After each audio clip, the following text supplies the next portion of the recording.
Hi, it's Steve. In this video, we're going to upgrade an existing dryer venting system to something that is much more efficient, a lot safer, and perhaps a little more aesthetically pleasing. Now, if your existing dryer vent system uses materials such as this flexible plastic venting, or even the flexible metal or metallic type of venting, you may wish to upgrade that to something that is a lot more efficient. Typically what happens with this plastic stuff, because it is corrugated, lint will get trapped in there and reduces airflow. The same thing with the corrugated metal, although it is a little smoother on the inside, it is prone to getting damaged, crushed, and it's not easy to straighten it out again. We find the best product to use is a rigid metal ductwork. Whether you use aluminum or galvanized material such as this, it's smooth on the inside and they're very easy to clean. And surprisingly enough, they're not that hard to install. Now with this particular installation, the existing dryer vent directly behind the washer where it exits the building.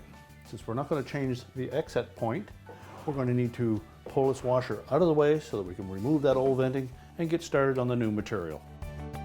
Now our next step will be to remove this existing flexible metallic ductwork. And we've got some insulation in the way, so we're going to pull that out of there first and see what is attaching this to our outlet duct. We've decided we're just going to cut that aluminum foil ductwork. And we'll undo this restraint and then we can remove that. Now with that ductwork out of the way, you can see where we're going to peel this tape off. There, we can remove the last of that ductwork.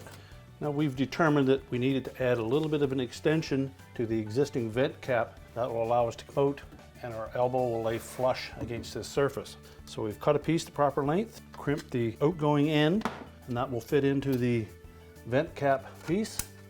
And next we're just going to dry fit to make sure that we have the proper dimension. Everything checks out, so we can go ahead and tape that extension in place now. Now we recommend using these 4-piece galvanized elbows. They allow you to obtain a multitude of angles. If you line up all of the narrow sections in a line, that will form a perfect 90-degree angle. We're ready to start our taping process. Now once we have those all secure, knowing that we're going to use another 90-degree elbow coming out of the back of the dryer, you should go ahead and prep one of those and have it ready. Now with this particular installation, we've determined that we can use a full 5-foot length of that rigid ductwork. So what we'll do is we're going to attach the elbow to the top of that first, tape it in place, and then we'll put that whole assembly up where we can attach it to the outlet duct. Now before we do that, we do recommend that where the seam is on the back of these rigid pieces, is that you may wish to tape that with some foil tape as well. That just further prevents any leakage of lint getting out through there. Now that we have that seam all taped up, we're ready to put our elbow on. And then we're going to tape that joint. Now that we have that sealed up nicely, we're ready to take that whole assembly and connect it to the outlet duct. So we're just going to slide that up into place and carefully fit that elbow into our extension here. Push it in all the way. And then before we tape that, we're going to plumb this long piece here to make sure it's nice and straight. So using our level to rotate the whole thing. Once it's level, we can then apply our tape. Now we want to secure this pipe from moving, so we're going to take a piece of plumber strap. We've cut it to the length, formed it around that 4-inch pipe, and then we're just going to attach it to our plywood backer. Now our next step will be to install an elbow on the back of the dryer. We've already taped it up in a 90-degree configuration.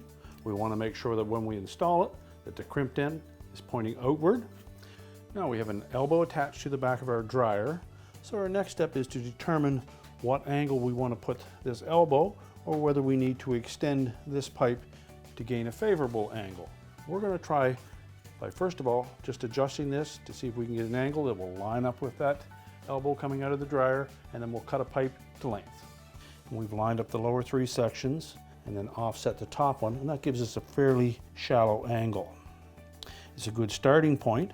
Now with using a straight edge going along the bottom of that to see where it meets that elbow, we can determine what else we need to do with this elbow to change the angle. And we've actually come up with an angle that looks pretty good. So we'll measure between this edge and the elbow coming out of the dryer, keeping in mind that we want to add about 1.5 inches to fit inside of this elbow, and as well about the same dimension to fit over the existing elbow coming out of the dryer. And then we'll cut our pipe accordingly. So 35.5 plus.